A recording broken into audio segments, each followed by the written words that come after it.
everyone. Good afternoon. Thank you so much for being here. I recognize a lot of people who I met in the pandemic. It's interesting to see what you look like in 3D. So my job today is just to have a conversation, and if I do my job well, to spark a few arguments. I think that this topic of how AI will shape work, particularly how engineers work, what kind of impact engineers can have, it's a topic that's involved with a lot of uncertainty, a lot of anxiety, and a lot of opportunity. About 3 months ago, I had attended the OpenAI office opening in Singapore, and I spoke to one of their product engineers who's actually working on the models and deploying them. And she said that AI is getting so good at coding. It's scary at developing, at programming, and engineering. And what I'd said was, well, it kind of forces technical people to be architects, better engineers. Her reply was, the models will learn how to be better architects and engineers than people will. And I was like, wait a minute. So I asked her, how are you coping with this? And her answer was, I'm not. And then she went away. So I think the technology is evolving faster, and the change is evolving faster than even the creators of the technology know how to make sense of. And I think that one of the ways, as people who work in tech, who are engineers, who are programmers, this is our moment and opportunity to actually have to make sense of it for ourselves, to create our own guardrails and principles. And I think the panel today is probably one of the best that we can have that conversation. It's the first time I've been on a panel in a tech conference with people my own age, I will have to say. And that is a privilege. And I would like to introduce us now. So first, I'd like to call, many of you already know him as being one of the core original organizers of PyCon throughout Asia's Mr. Iqbal Abdullah, who has more than 20 years of experience. He founded La Loca Labs, Kafkai, an AI-driven content platform. He founded Sozo, a telephony SaaS company, which is acquired, so he's an exited founder. He's organized PyCon in Japan, Malaysia, and APAC. And he brings expertise in both AI entrepreneurship, remote first engineering, and cross-border collaboration. Next, I'd like to introduce Mr. Kwan Han, who's the director of Python Software Foundation. Yes. Who also works with Iqbal on a number of different things. The bio is literally this card, so we'll have to learn more about you during the conversation. The next is somebody who I know very well because I think we share some heritage. Mr. Doc Ligot is a data science entrepreneur and AI ethics advocate. He's won the NASA Space Apps Challenge 3 times, and he actually co-authored the Masters in Business Analytics at UAAP. He leads Sparta, which trains data scientists, and he's an advisor on AI safety. Last but not least, Mr. Jeremy Jocelyn, who has more than 20 years experience in open space, open source innovation. He's the CTO of New Logic, and also has co-founded and contributed to the XWiki EXO platform. And he's the executive director of Open SPP, which is a scalable AI-driven solutions social protection program. So let's go ahead and jump right in. I'll join the panel.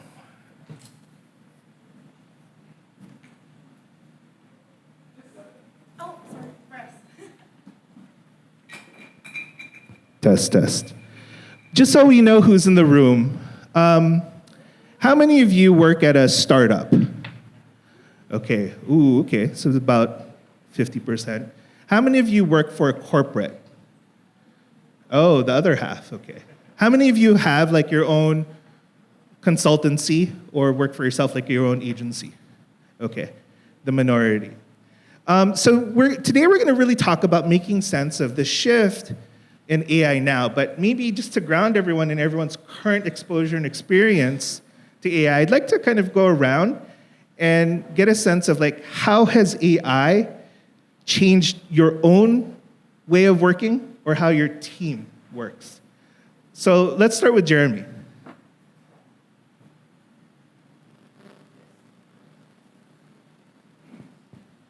Yeah. So it's changing a lot right now. So personally, I'm using it more to build software. So one thing is the context is also we're building things on top of Odoo, which is an open source ERP, right? So one of the caveats around this is that all the models have been trained a lot on this open source software. So that make it more relevant for us and more useful. So personally, so I'm doing more development without writing the code. I'm more like guiding it toward building what I need to. And with a team, I think we're using it as a way to help us like do some research, writing specification, but also we're doing a lot of work right now on helping the team understand how can they use it to be more efficient. Actually, I did a survey on Friday just before with the team, and like the feedback they got is basically it helped them reduce repetitive tasks quite a lot and increase productivity. That's one thing. But on the other side, some of the issues they see is that the accuracy issue and the fact of depending on the size of your project, the context of all around this. Yeah, that's it. Very cool. Let's go ahead and come down. Doc? So this is a side of me most people don't know. No? So I think most people know me as a kind of an evangelist, ethics guy. But I actually spent more than a decade doing software development, kind of on the back, right? And the question about how has AI shaped or changed things, one of our secret sauces back in the day, and I'm sure most of you do the same, is we had templates. You know, everything from web apps, websites. That's how we would deliver something we promised to deliver in 3 months. We would be done in 2 weeks. You know, that's kind of how software margins were made. And of course, the rest is Google and Stack Overflow. And I have to say, on those three fronts, the templating engine, the Googling, and the Stack Overflow, I think 99% has already been replaced by artificial intelligence. But even if you go back, before GitHub, I don't know how many of you used Subversion as your version control. So we're kind of a big Tortoise fan. We lost that battle. No, we're all now on Git. Version control was a secret weapon also, you know. And then now it's widely available. So I think that's really how AI is, for me, as someone who was not really formally trained in software development. I'm a self-taught developer. Things that I kind of intuitively figured out over the years. I think the same can be done in like several months. Like everything I knew for 10, 20 years, you can probably pick it up in 3 months if you maximize the use of artificial intelligence. And on the one hand, that kind of disturbs me a bit because what I thought was a competitive advantage, maybe not. But on the other hand, it actually, for me, is very liberating. Because one thing I also struggled with later when I was already running my own company, it's hard to find good talent. Because you kind of want someone who's your clone, someone who kind of went through the same crap you did and expect to have the same quality. Now, I'm very confident I can find someone fresh, good outlook, AI bolted into it, and teams can easily be booted up. And now the pressure shifts from can you do a for loop towards can you architect good software? Can you create good customer experiences? And then AI changes that. So I feel that I'm really, really excited about where this could go. But I have to also be prepared to shed all of my bad habits and be ready to be eliminated tomorrow. That's just the reality. Yeah, for the first question, I think AI make me as a average person. Yeah, because English is not my native language, but with AI I can write, looks good email or something like which can be accepted well. But as a worker, as a software engineer, it's not. It's just a good working internship student. Yeah, he has some hands, but we need to ask them, please, working correctly with the process. So anyway, AI make my life easier, but in the company, yeah, we need more people, but the AI make we can get no more people. Yeah. How have AI affected the way that I and my team work? Can anyone in this room raise their hands if they have not used ChatGPT before? I only see one hand raised. Thank you, thank you. That kind of proves a point. How can it not affect us, right? Companies have invested up until 2023, I think nearly $1 trillion in AI. So how can it not affect us? As it is also affecting us, my team and myself. Previously, things like composing emails, for example, these are very simple things, composing emails, all these workflows which are not related directly to engineering have been minimized in something that took me half an hour, for example, can now be done in 6-7 minutes. My team themselves in engineering uses Copilot. So in that sense, it does help them get a bit more clarity on what they're writing. Although I have to admit, whether it dramatically increases productivity, makes them work better, faster, is actually still not decided. It's still contentious. But looking at the advancements that the so-called AI, right? Like I was just talking with Jeremy about Claude 3.7 last night that was released. So the advancement that we're seeing that happens nearly every single day, this hopefully will go into something better than what we have right now. I'd like to toss this back to Jeremy, because I think one of the interesting things that now we can do is we can enable non-engineers to do engineering tasks, or non-engineers to participate in the software development cycle, automating things for themselves. You had a really interesting use case of your internal tester who actually was enabled, who enabled themselves to automate testing. We'd love to hear a little bit about that story. Yes, definitely. So one of our testers has been like for a while trying to automate tests on the solution using Playwright. And it was not very easy. Like, I mean, it's you still have a lot of work to do. The maintainability is not always the best. And so then I talked with her. I'm like, okay, but maybe you can start using GitHub Copilot or Cursor to do. And she started. And so now she's able to create, she's not a developer, she's able to create her own reusable test, expand the test, right, by using it, and so writing the automated test. So it's like making her like much more efficient as a tester.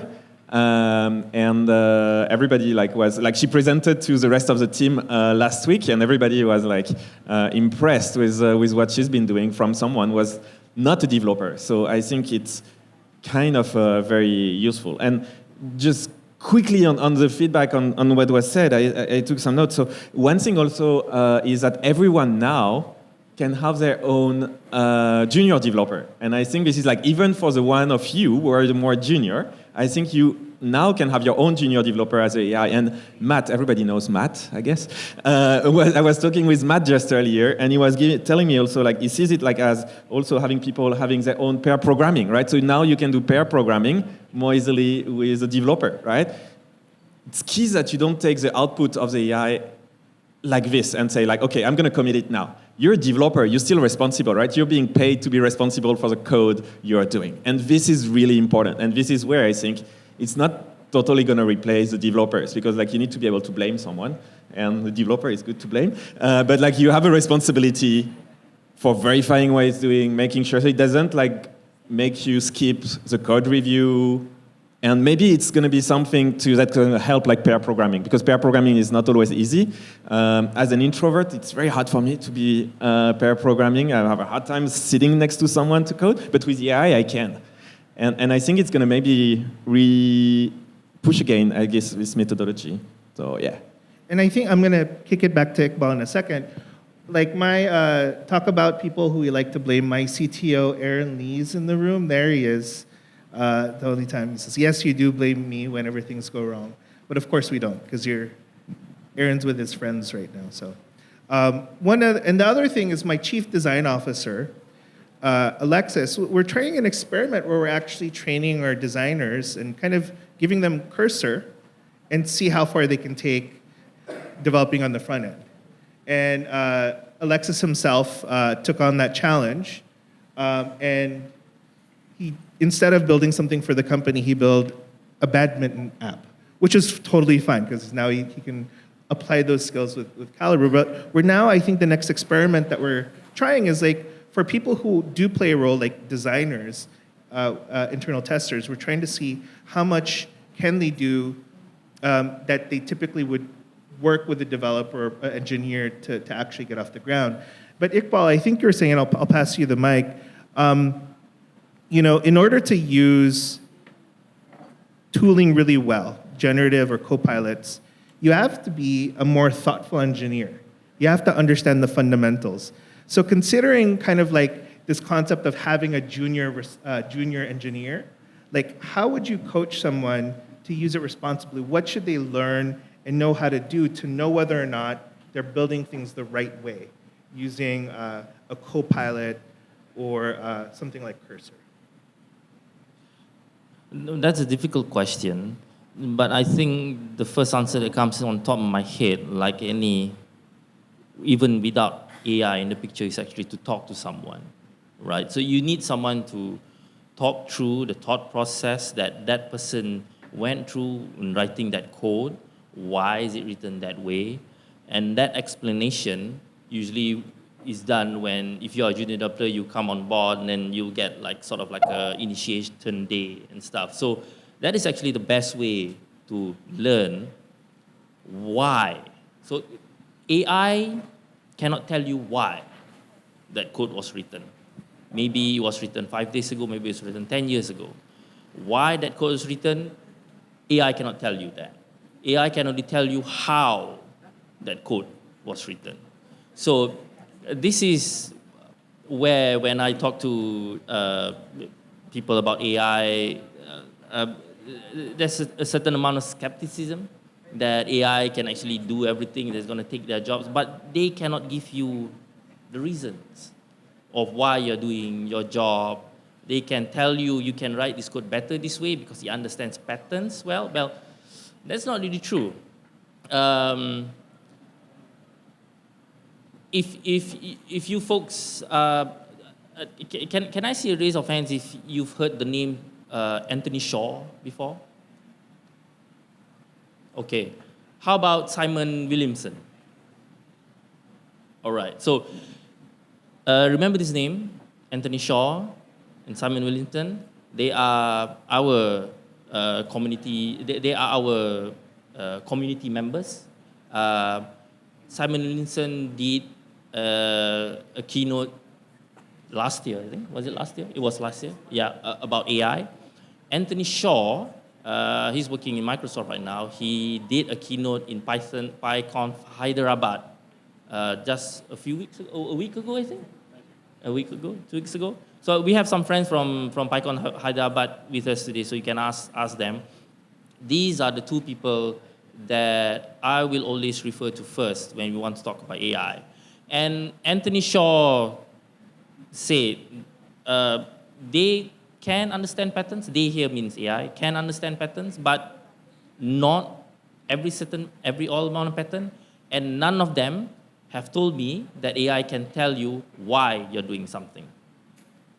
So, am I answering the question, or am I trailing off? No, like if you're given an AI tool as a junior engineer, you mentioned like on our call, like you have to understand what you're doing in order to use these well. So like, how would you advise one of your own developers? This is what you need to understand as an engineer as you use Cursor or Copilot to code.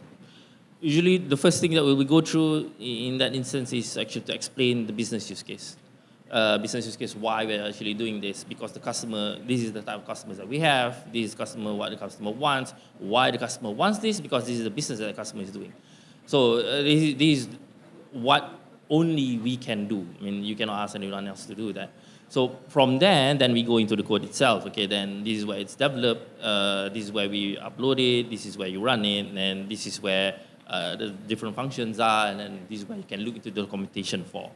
All right, so basically that's how we do it first. That's very interesting. One of our advisors for Swarm, he's the former CTO of Crunchyroll. He now leads a research project at Stanford that measures developer productivity. And there's two forms of productivity that can or should be measured. First is output, and there's different ways to measure that, lines of code or story points, each of which in isolation is problematic. But the second was outcomes, which are how does it align to the business impact? And I think maybe to kind of reinforce what you were saying, Iqbal, that it's not just about can answer the question why, maybe it's also the role of the engineer to ask the question why, right? And it forces others to think like how, from an executionary point of view, how it'll be executed in the product, how it'll be executed in the business logic of the code. Asking that question why and probing on that, I think, is actually very helpful for everyone else. In some ways, that's one of the best roles of a technical leader. That's the question that Aaron always asks whenever I say, hey, we should do this, this, or that. He's like, why? And then why? Why? And then we get to a point where we can get clarity on speccing the strategy. So somebody who asks why a lot is Doc. And I kind of want you to kind of just share your experiences. You kind of sit in the space where you're both cautioning in your work as an ethicist and enabling in your role as an evangelist, right? What are some of the themes that you see technical leaders, in what ways are you asking why, right? Yeah, maybe a circular way of answering the question. So people, when they read my bio, they say 3-time winner of NASA Space Apps. We won NASA Space Apps 3 times because we could ship products. So when we did the dengue app, it was an actual working app by the time we were done, and that was 48 hours. Everyone had a slide deck. So think about that. That's always the divide in any team. You're trying to produce something. You have domain experts and you have the technicians. They never really talk to each other. Okay, so I'll then connect it to what you were saying. In many of the safety and ethics fora I attend or talk in, there is that divide. So the philosophers will say, oh, okay, AI is going to kill us, blah, blah, blah. And when I ask them, exactly what does that mean for a developer? Exactly what does that mean for software development? When you say a model can be dangerous, and very few people can, I have not actually met anyone, to be honest, who can connect the dots. So a lot of my work, I was part of that AI safety report, is really connecting those dots. Like, what does bias mean from a data standpoint? What does bias mean from a software standpoint? Then I'll connect it to when you're saying being an evangelist. I think if you're listening to a hyper, if it's all about promises of what AI can do, versus people who can say, this is what we've done with it. And I think now we're like 3 years into Gen AI. And AI is not just Gen AI, as Dean Robbie was emphatic about. No? But Gen AI is a great entry point to artificial intelligence. So events which talk about what people have done, I filter. Those are the events I want to go to. Stop attending these events where people talk about what we will do, what we can do. 3 years in, man. So my message here is what AI can, for me, potentially do in my role is marry those two. And that's how we did NASA the hard way. We had someone who knew satellite data, we had someone who knew statistics, and we had our templates for web apps. Somehow in 48 hours that came together. It was very painful. But now you guys can probably do better versions of what we did because AI can bridge that gap very well. Jeremy, then Iqbal. Yeah, very quickly. I think, and on the things to be careful with AI also is, first, as you were mentioning, like ethics, right? For example, we are doing social protection using things for me that are not possible today because of what was mentioned earlier, like the explainability of the AI is not doing verifying if someone should receive social protection from the government, for example, right? For me, this is not possible today because it's not explainable. But also as a developer, there is also things we need to be really careful is depending on what we're doing, first, like not sending some data, right? I mean, usually developers should not have access to critical data, but if you have, being careful with this. But also being careful of manipulation from the models, right? Because we're using models that are now mostly in the US, maybe, I mean, we don't know, and you could use models from other places, and they can be manipulated to inject security issues into your program. And I think there's been last week, a few weeks ago, some people on Hugging Face that published a model just to demonstrate how it is to do this. Basically, fine-tune a well-known model to inject security issues in the code, right, to demonstrate this. So like that's also something to be really careful, and this is why, again, I'm coming back to it's your assistant. It's not, you cannot trust what it's doing. Be really careful also based on the industry. A model can work well, and then one day, changing its behavior and becoming bad without you noticing, and because you put too much trust into this. Very careful and be sure to review what it's doing.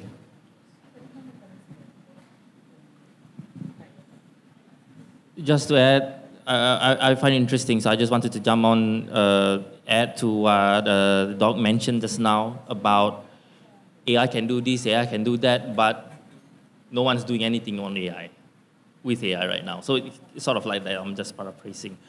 I think what we need to always remember, though, is because the nature of the technology itself, in the end, it's actually statistical and it's undeterministic. So you do not know what will happen. It's not something, it's not 1 + 1 = 2. It can be 1 + 1 = 0.1. Try it on ChatGPT. Now maybe they fixed it, but previously it was like that. So it's just one point that I just wanted to add. It's because of the nature of the thing itself, it's undeterministic. And I think that to Jeremy's point as well, sometimes it'll work and then change its behavior down the line and it'll start to hallucinate inexplicably, right? So this process of needing to continue, and I think that's probably what's fundamentally different between software development traditionally and developing AI models and solutions on top of AI capabilities, is that it's an iterative process. You have to condition it to behave the way you want it to behave. And it's non-deterministic in that way. Yeah. Young Kim. Yeah. Today, my friends, Simon Wilson made a blog post about that and the hallucination in AI. Yeah, about 2 hours ago. So I read it. So I can tell about that because if you are a software engineer or other engineers, anyway, there is many ways to overcome it.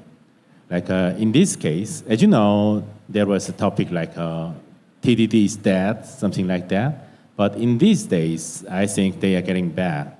Yeah, in the point of viewing the code, just follow the test. It can make a verification, your application, but others, yeah, in the code basis, I think it's good enough to use any AI with a test code. But yeah, I don't know well about the other regions, but it can make it as a average man. So, but I cannot believe the details, and I can understand everything in their region. But it make me feel good when I use it. That's all.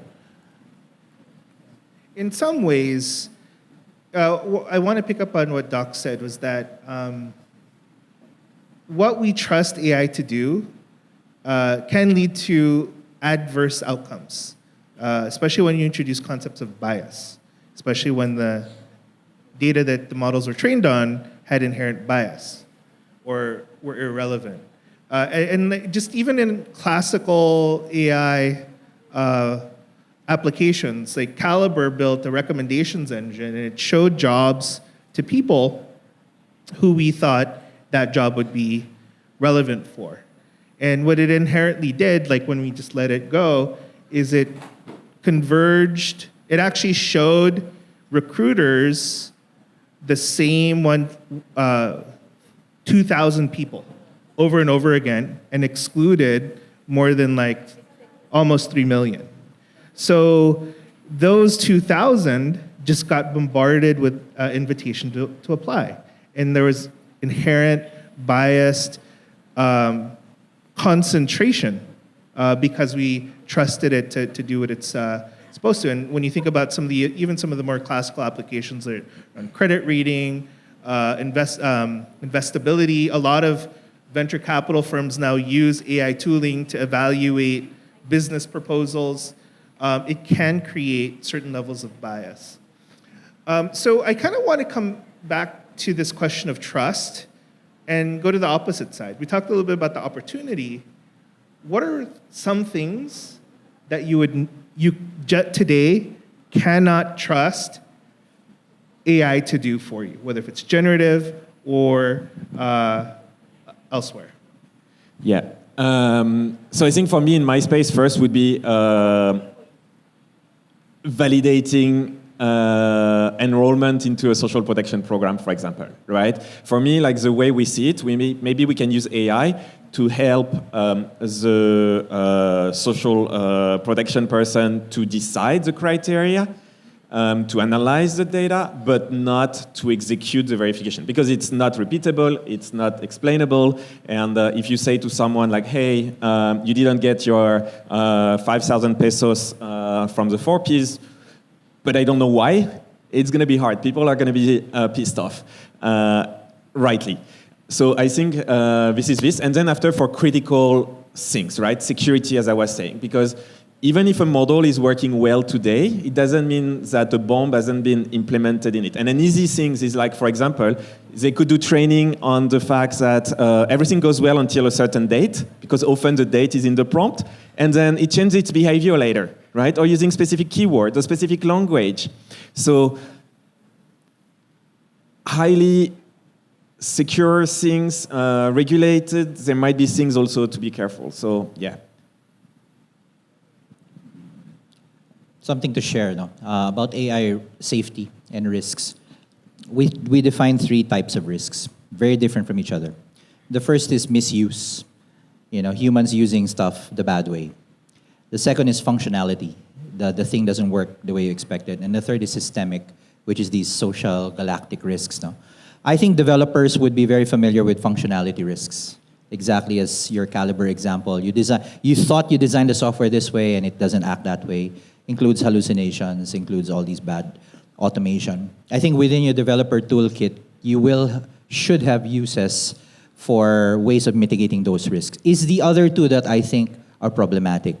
Like, for example, one risk of misuse is the same AI that can develop drugs for, let's say, cures for cancer is the same AI that can create bioweapons. Essentially the same algorithm. You just reverse the intention. Like, okay, create a vaccine for COVID. To do that, I need to know how COVID works, and I can spread it faster. And then, as Jeremy said, you can't trust AI to be that objective because it has this confirmation bias. You ask it to do something, it will literally try to please you, even if it's bad. And then the galactic risks, this is what the media loves talking about, like job losses and the climate. I think it's really beyond your typical developer to influence. That's something that we need kind of a more consolidated, group effort. And unfortunately, that's yet to be seen, That's still that divide between the experts and then the developers. They don't really mesh well together. So on those two fronts, I'm really being very careful. The misuse and we call it systemic risks. Yeah, as I said earlier, I think the AI is actually average person. So I talked to someone in front of me about 20 minutes ago. He said he's managing 300 servers. In our company, we have 20,000 servers. So that is too different. If it's average, the AI can consume that happens. But if a server is over 20,000, there is very rare edge cases that cannot be searched maybe someone in the 10 years ago write about that blog, but maybe every average AI can find it. So it's very hard to trust AI in the bleeding edge techniques. So in our case, we just use AI as a janitor, is managing, creating some code. But finally, a person should make a verification. In other cases, in our company, we made some document from the code with the AI, but there is a mistake because in our company, we have one information which is very common, but that's not common in the AI world. So after that, we made a process. If AI makes some critical documents, a person should make a review. And after that, we need to fix that. Actually, after fixing that, we made some context to that AI can understand what's our situation. But actually, it doesn't work well in these days.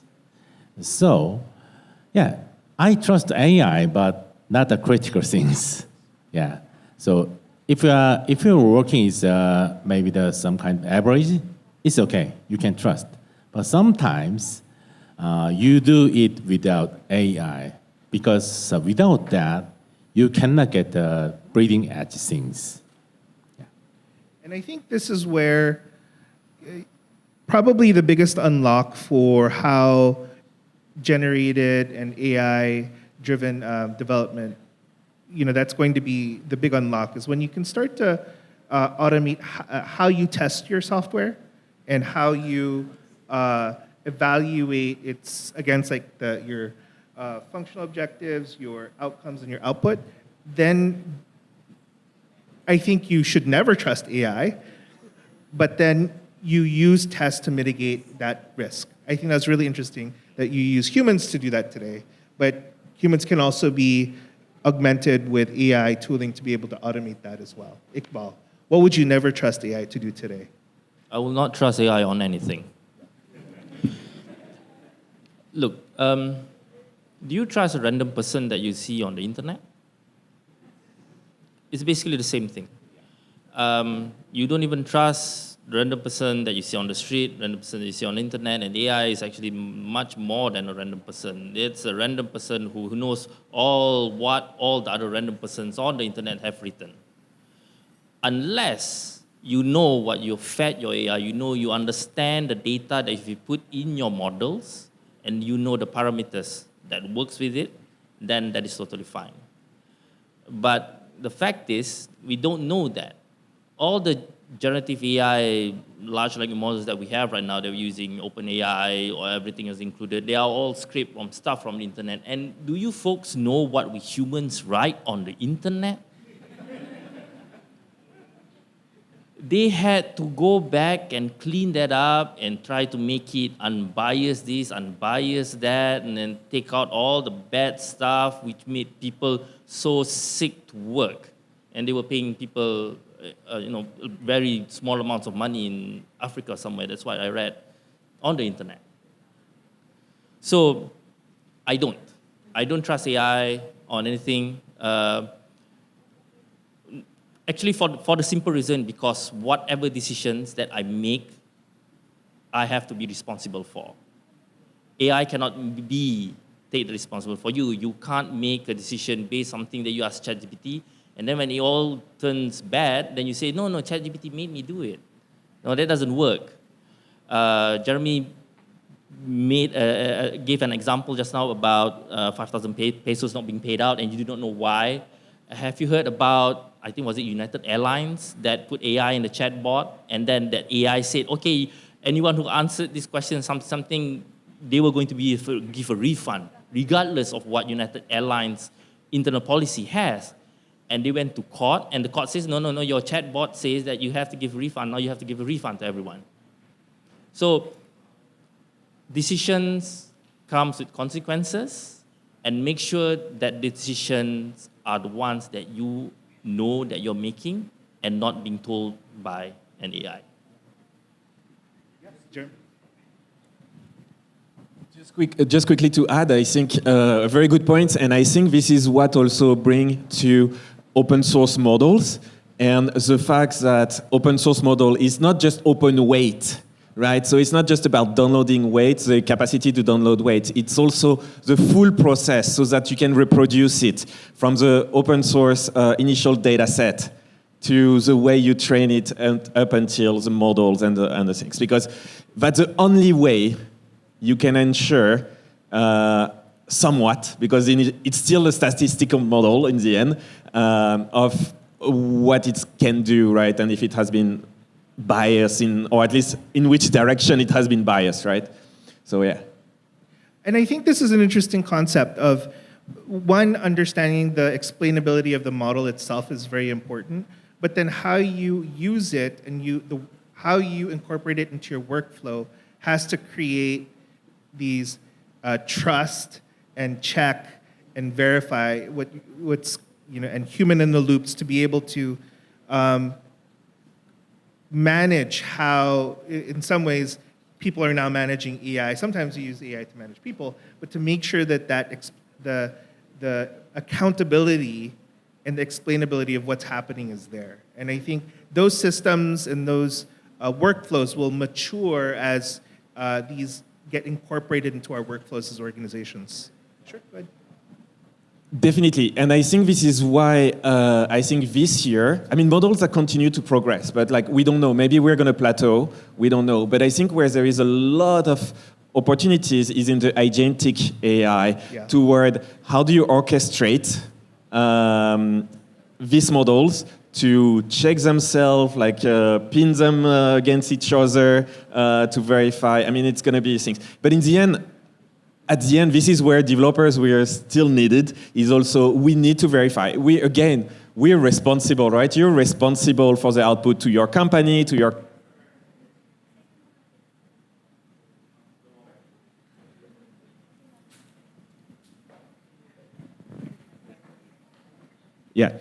So you're responsible to your company, to your customers, and to the society, depending on what you're doing of the output, right? So you can't just trust it. But I think tools are coming. Agentic is 2025. I think it's going to be a lot about agentic AI. Yeah. Can I add something while you're waiting for your mic? So I'll give you an issue, predates Gen AI. And I think this is still an issue that most developers will not catch. I was working in China on an assignment. It was a banking assignment, credit scoring. And we were evaluating, I was not representing a bank, I was an IT guy. But we were evaluating a scorecard that they developed. And one of the fields was blood type. So they were scoring your credit worthiness based on your blood type. And here's the strange thing. It was really predictive. I think if you're like type AB, you would probably flunk the credit score. Or type O, you probably get a loan. And here's an example of, it shouldn't work. It's unethical, but the numbers said it. Probably the data was polluted or bad or something. And it's a classic example of just because you can doesn't mean you should. Would you score people based on blood type? Now, in the Gen AI world, how much of the data, as Jeremy said, do you actually know that went into these models and they're going to be used for decision making? And just think about it. maybe someone asks you, can you come up with a credit scoring model? Here's the data, and you didn't know enough, or maybe you did, but you didn't know about the ethics of it. You'd be scoring on blood type at some point, and now you're going to create a tool that would discriminate based on people's biology. It's like Gattaca all over again, right? So think about that, no? We're going to open the floor for questions, so if you want to go ahead and line up, you go ahead and feel free to do that. But did you want to answer? As we do that, as folks start to line up, what I'd like to do is just have everyone go through and say one piece of advice as some people here are preparing or planning their careers. What do you advise people how to prepare for this future in AI? And we'll get to the questions in just a minute.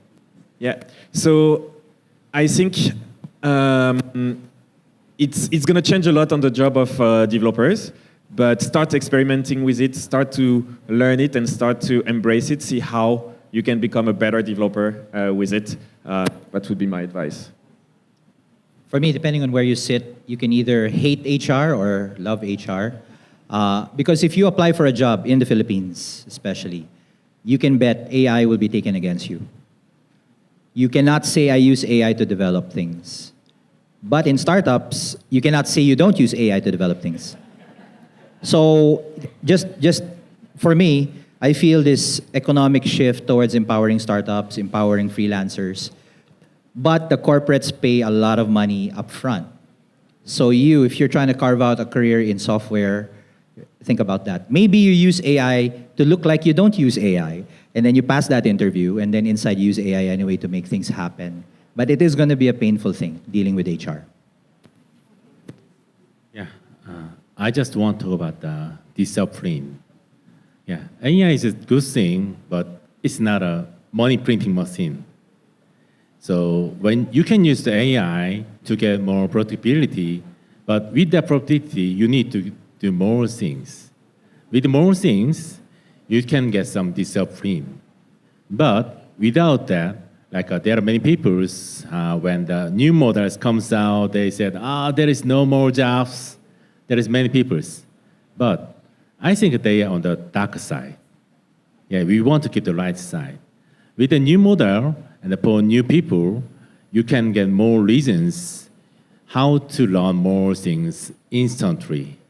Because before the AI, we need to ask the people or search by the Google.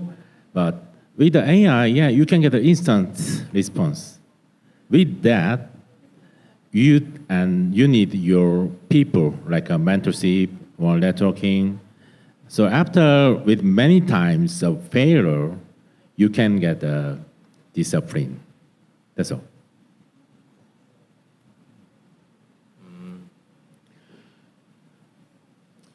Something that I don't give advice usually. Most of the time, you need to figure it out yourself. But if someone did ask me a question this way, of course, okay, I'll try my best. AI is not going away within the context of our discussion today. AI is not going away anywhere, anytime soon. Like we mentioned at the start, companies spent $1 trillion already, and they plan to spend another $1 trillion up until 2027 to invest in AI. They will not stop until they get their investment back. For context, the GDP of the whole world is $29 trillion. So you can imagine, I do not know if we can imagine how much that money is, because I usually don't even have $200 in my pocket at any one time, right? But like it or not, it's not going anywhere anytime soon. So change is a constant thing. That's one thing I can promise you, anyone can promise you. So there will always be changes. We don't have a crystal ball. It can change tomorrow, it can change next week. What we can do, though, is understand how that change occurs. So within that context, understanding how AI is built, which means understanding how machine learning is being run. Anyone who's tried scikit-learn package, can you raise your hands? I would hope to see more hands raised. If you would like to equip yourself in the age of AI, for one thing. Back to principles, how it works, which means that either you go to school or you learn it on the internet now, and you are in a room full of people who are actually practicing Python in programming language, easy for you to start this off. So this is a really big opportunity for you to actually get a head start on that. The second thing, the alternative is to do something which AI can't do, which fix the air conditioning or fix motorcycles, cars, trains, fly an airplane. So those are the things which, if you are considering a career change, that might be AI-proof. Okay, very interesting. Thank you for lining up. Go ahead, ask your question. Hi, I'm Ivy from PyCon Malaysia. A little bit of context before I pose my questions. Listening from all, it sounds like we are agreeing that AI, just like a kid being taught growing up, there might be a bit of bias there, and we're learning from the whole world. So let's say AI is just like a kid that we train. So my questions here is posed to anybody in the panel. For those things that you do not trust AI to do, would you trust it to a human, which could have a bias as well? And if yes or if no, how is that going to affect the future of the software engineer? Thank you.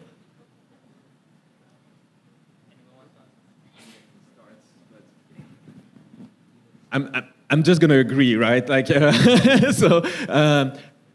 I think it's the same, and that's the way we should treat it, right? So I would trust it even less because it's super good at being very convincing, right? So it's gonna give you a whole explanation. If you just read between the lines, it's gonna be hard to see the issues in the explanation and everything. So, but yes, in the end, I don't trust the next person, the person that I randomly encounter. Even you always have to verify. A lot of things we have to verify. So I think it's the same with AI, and so this is why also it's important. Everyone has their bias. AI has their bias. Yeah. I'll reframe the question. I think it's an interesting but maybe a flawed question. It happens a lot because we were influenced by this notion of man versus machine. It's Kasparov versus Deep Blue. But in reality, it's really about, do you trust a human with AI? It's really down to the human. And there was a chess tournament like this. They allowed grandmasters and bots and grandmasters with bots to compete. And guess what? The grandmasters with bots killed everyone, right? And I think we're already at that level where we still have this weird dichotomy between, are you using AI or not? I use AI, but do you trust me? It boils down to me as a developer. We're using AI. And as I said, HR is your enemy here. And I think that's unfortunate. But I think if the supposed benefits of AI are true, you're going to be far more productive, far more efficient, that eventually HR people will get fired. And they have to accept, But again, are you willing to wait that long? As someone who used to work in HR, no. No. I think actually that's... but I think I was just going to make a joke, but go ahead. Okay. Yeah, I think actually I don't believe humans too. Yeah, as you know, the hallucination can happen to the human. Yeah, we have many views and there is many problems. But I think at the end, everything is a responsibility. Yeah, we can pick someone's, maybe not pick, or fire them. Yeah, anything happen, but we cannot change the AI models. So I don't believe anything, but I just want to get help from the AI. I want more collaboration with the people who can make interaction. From the interactions, I can enhance a discipline myself and to the community. Ivy, sorry, so your question was, if I don't trust something with AI, do I trust human with that? And the second one, I didn't quite get that, I'm sorry. If you do not trust the AI for certain whatever task that you mentioned, would you trust that to a human? If yes or no, how that's going to affect the future of the software engineering, to your opinion? Okay, all right. So that's interesting. maybe I can give an interesting response. If I don't trust something if I don't trust something in AI, do I trust human with it? Yes, for two reasons. Number one, I do not have a choice because I only have humans, right? Number two, which is a more strong reason, because if you're human, I will know where you live, I'll know where your family lives, I'll know where you work. The mafia. Right. I do that with AI. So, I mean, jokes aside, that gives me trust, right? That's why you hire people. I hire people to do this because, I know where you live, I know your identification number, I know how you look like, it's this kind of thing. So, yes. So the answer is yes. And what it makes for software engineers means that within that context, we will still be hiring software engineers because we trust them more than AI. Feel free to line up. Otherwise, I'm going to start to tie up. Yeah, go ahead. Hi. I actually asked a similar question to Ms. Chuk this morning, but I also want to hear your thoughts on this matter. Anyone among you can chime in. So I'm currently in charge of AI initiatives within our company, and I work on a project that indirectly replaces some of my coworkers, some of which are my friends. So I have this sort of moral dilemma. So my question is, as developers, how should we approach this moral dilemma? Like, as we watch some of our friends lose their jobs. So yeah, I understand that AI is just a tool, that all of us should be careful using it. But do you think corporations will care about caring? So yeah, that's my question. Okay, thank you. That's a super hard question, I think. And we were talking a little bit about it before. I think there's been a lot of revolutions through the ages. I think, yes, that's a risk. I think I believe maybe on the short term there is a risk of this because my main worry is things happening too fast, so we don't find what people are going to do. I think we're going to find, on the long term, we're going to find people because we'll find where they add values. And I think there is still a lot of things, and especially today, I think there is a lot of things where developers add value, so where they can still be useful. But there might be a time, I'm a little bit worried that where it's going to be a little bit difficult until we find, again, we adapt and everything. Because there's been the industrial revolution, there's been a lot of changes, and we always find, we were always very worried about what is going to happen, what these people are going to do, and then it's been found. So, yeah. Give you a story. This is before AI became popular. I won't name the company, but it's a local airline, so 1 out of 3, right? You can always guess who it is. So in this company, and I was very young. I think I was still in college. My father worked in this company, and so you can always Google him and then find out where he worked. So there were 3 unsuccessful attempts to automate their ticketing system. For some reason, different vendors, different budgets, it would not work. Until finally, my father was a lawyer. He worked in the legal department. They were tasked to figure out what was happening.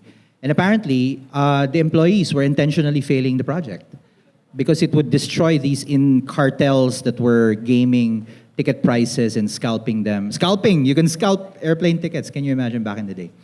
So how do you resolve a moral dilemma? You have to realize, this is how I would approach it, that you're not there just to serve employees.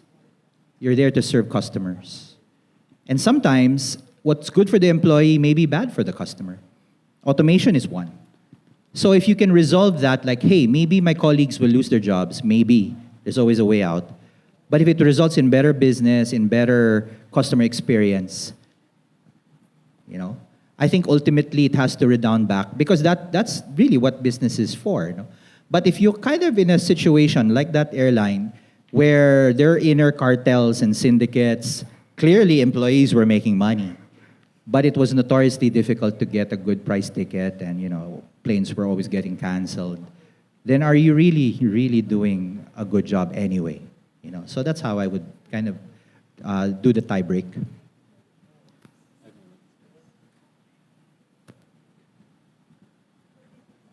Okay, so if I understand it correctly, the question is, you are in a dilemma because you see your colleagues being retrenched, being laid off because of the implementation of AI, right?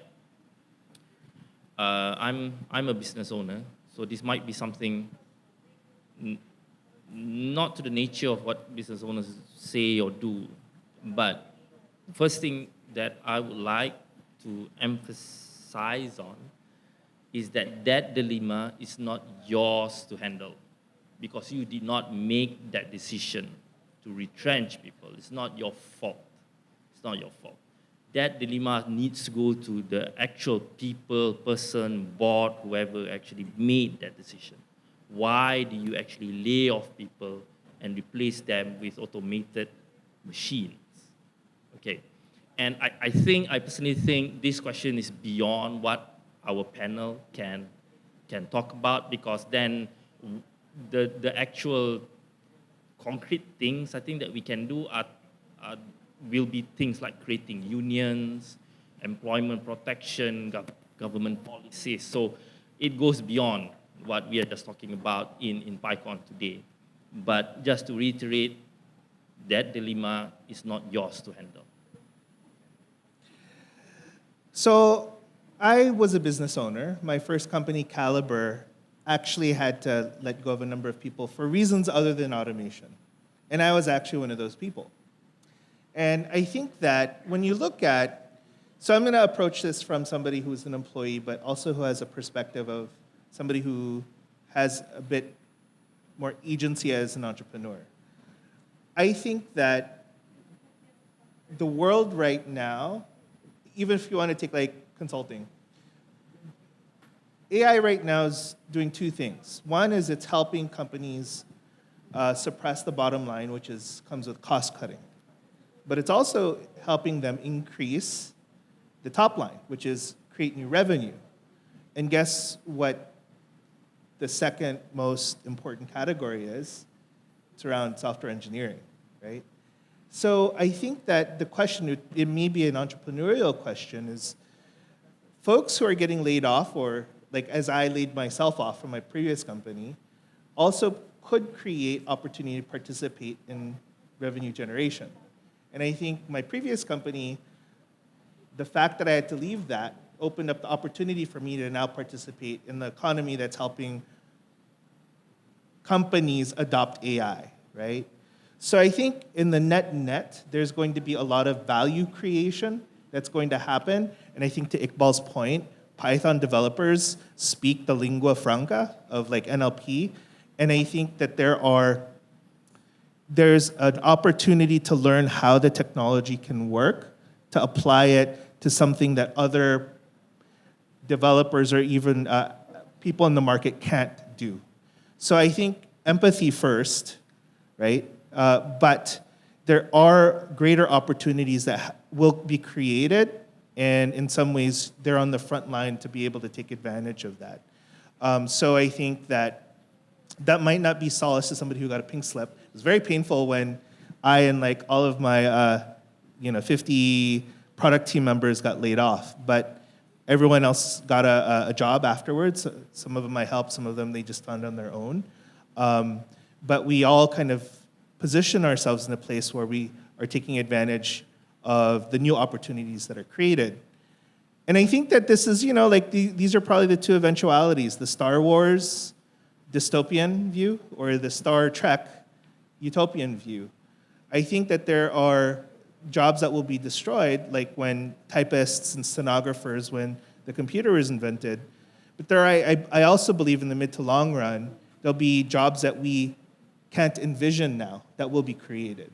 And there's productivity that can be created as well. Because we're enabling, yes, entrepreneurs and companies to both cut and to increase revenue. But in some ways, this is my view, we're also empowering individuals to do, or small businesses to act like big companies, right? And I think that's where the opportunity will be created.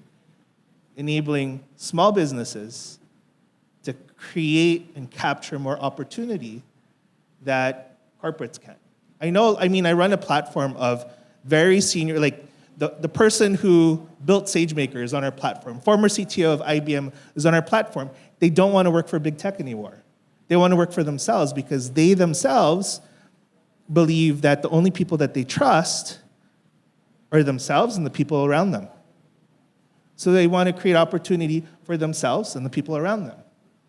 So I think, yes, because you could go unions. You could also become small business owners with very, very powerful tools, right? Okay. And I think it brings a lot of opportunities for developers because you can become good at marketing, at sales with the AI. And so as individual, it's an opportunity to be an entrepreneur. Thank you so much to our panel. No more questions. I'm so sorry.